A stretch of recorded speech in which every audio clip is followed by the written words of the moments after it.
Em alguns relacionamentos, quando o assunto é sobre finanças, pode significar conflito e estresse para muitos casais. Eu diria, vou além, pode não, significa, né? Ou você nunca teve uma discussão de finanças com a sua companheira, com o seu companheiro, com a sua mulher, com o seu marido. De acordo com uma pesquisa conduzida pela plataforma Meu Compromisso e da B3, essa pesquisa aponta que 36% dos casais brigam sobre dinheiro pelo menos uma vez por semana. Eu não sei se eu brigo uma vez por semana, mas toda vez que eu falo, eu brigo. É que a gente evita de falar, né? Mas enfim, essa é a pesquisa. O que fazer para construir um futuro financeiro sólido juntos? Será que é possível um entendimento em relação a essa questão? Sobre isso eu converso com o mentor de empresários, André Minuti. Olá, André, tudo bem? Como é que vai? Olá, Barazal, boa tarde. Uma honra estar aqui com você novamente para falar desse tema tão importante e que causa aí tantos problemas na vida dos brasileiros. Porque é um tema, André, que puxa a vida, tá ali, quando a nossa vida tá trafegando ali por todos os ambientes, né? Não só de empresários, familiares, com certeza. André, como é que a falta de comunicação sobre as finanças pode impactar negativamente no relacionamento das pessoas?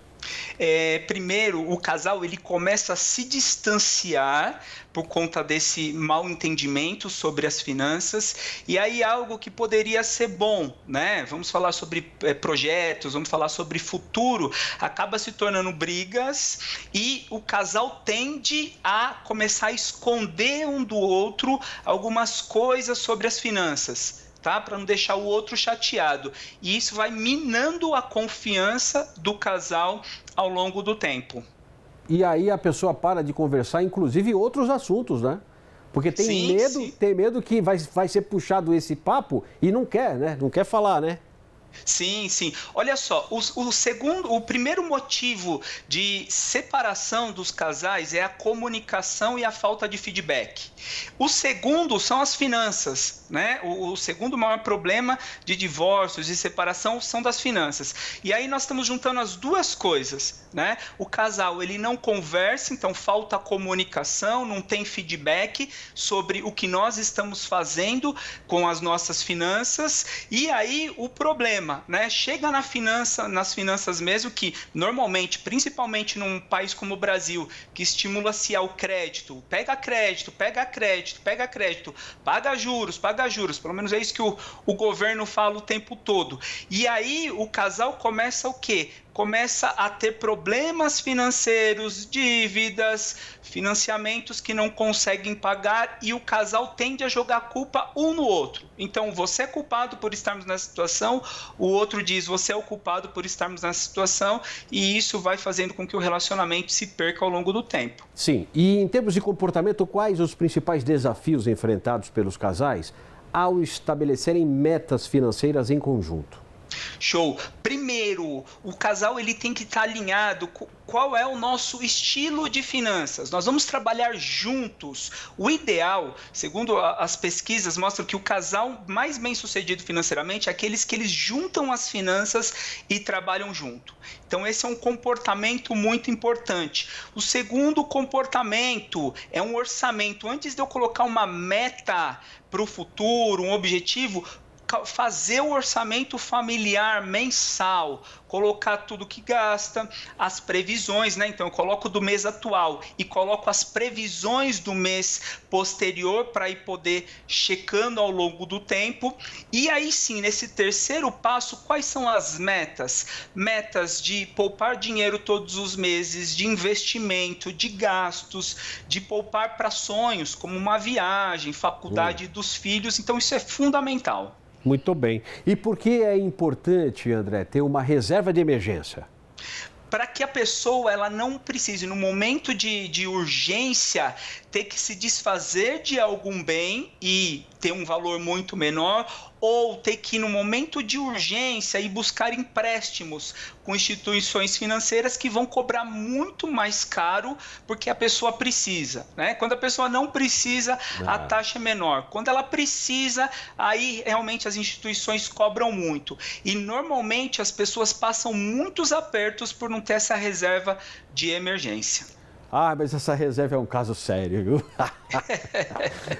Para qualquer aspecto, né? Não só esse, para qualquer aspecto. Não é A gente vê os economistas falando, economiza. Poxa vida, mas se eu tivesse para economizar, estava ótimo, né? Mas, enfim, é questão de planejar mesmo, né? De segurar, de fechar a torneira mesmo, né? Senão não sobra. Eu vejo assim, nós temos a tendência de vivermos uma vida que não é a nossa vida, né? Eu quero sempre ter um carro melhor do que eu posso, uma casa melhor do que eu posso, as roupas melhor do que eu posso. Então, o segredo é muito simples para qualquer pessoa ter sucesso. É olhar e viver dentro dos meus padrões, não dos padrões do youtuber que eu vejo, do meu vizinho, mas qual é o meu padrão financeiro? Se meu padrão financeiro é de R$5.000 por mês, a minha vida tem que estar encaixada em 5 mil. Se ela é de 20 mil, eu encaixo dentro dos 20. Mas isso é muito importante. A pessoa entender que ela tem que viver dentro dos padrões dela e não dos padrões do outro. Se eu não tenho dinheiro para ficar indo em restaurante todo final de semana, eu vou uma vez só por mês, né? Exatamente. Mais ou menos isso. Bom, exatamente. Quais as principais armadilhas que os casais devem evitar ao lidar com as finanças, André? A primeira delas é trabalhar de forma separada e esconder coisas do cônjuge, né? Então, esconder é uma armadilha porque impacta diretamente na confiança. Segundo, não colocar o planejamento, como nós falamos, não ter esse planejamento mensal, acompanhar e poder dividir ali. De repente, a mulher, ela sabe lidar melhor com as finanças, então ela pode cuidar daquilo, mas ela presta contas no final do mês, ou é o marido, né? É o contrário. Então, isso é fundamental, pelo menos um dos dois, cuidar das finanças, mas fundamental que quem cuida apresente o resultado para o outro. Olha, como foi o nosso mês? Sim. O mês foi assim, o mês foi assado. Olha, o papel da inteligência emocional, para a gente terminar. A inteligência emocional na tomada de decisões dentro do relacionamento, André. 100%, porque as tomadas de decisões, elas são emocionais, dificilmente racional. Então, assim, trabalhar a inteligência emocional antes de chegar no momento de estresse, principalmente com relação às finanças, é importante. E aí entra um fator muito importante de inteligência emocional, trabalhar a gratidão que eu tenho pelo meu cônjuge, pelas coisas que nós temos juntos, pelos filhos. Isso faz uma diferença muito grande para no momento de estresse ele não virar uma bomba. Legal. Ótima entrevista, viu, André? Obrigado pela sua entrevista. Quem quiser te encontrar na rede social, é fácil? @André Minuti, me encontra lá no YouTube, no Instagram. No YouTube eu falo muito sobre finanças, dá para ajudar muito as pessoas lá. Obrigado, Barazal. Minuti com 2C, né? Isso, italiano. Eita, tá certo. Obrigado, viu, André? Qualquer coisa eu entro em contato contigo para aprofundar mais esse tema. Tá ótimo, vai ser um prazer. Tem muita gente que precisa de uma consulta como essa, né? Precisa. Isso que nós nem falamos de investimento, né? Que é um capítulo mais avançado. É verdade. Obrigado, querido. Um grande abraço. Olha, conversamos aí com o mentor de empresários André Minuti aqui no nosso Primeiro Impacto.